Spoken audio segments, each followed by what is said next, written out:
We want to hold accountable probably 6 to 8 senators. And look, I don't want to be cutesy about it.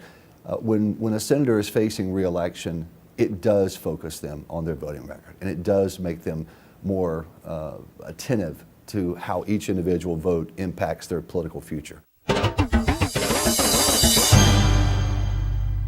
I think about Michigan, a state that the president won handily, right, twice.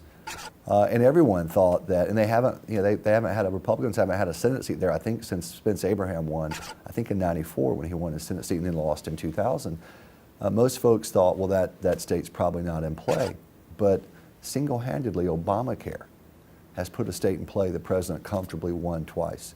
And I think that when you look at states like Virginia, I think Mark Warner eventually will have a problem in Virginia. I suspect Senator Franken will eventually have a problem.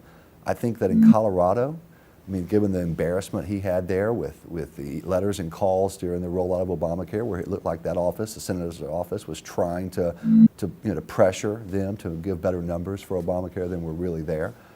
I think those 3 states are states you're going to see probably in play because of Obamacare.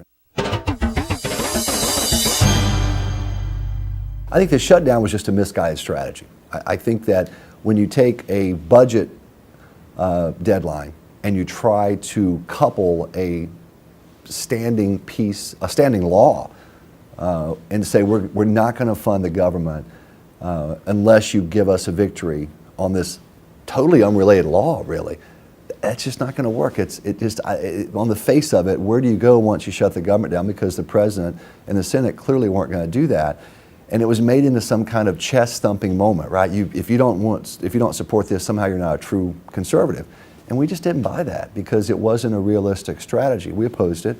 I wish in some cases we would have been more forceful in that, candidly.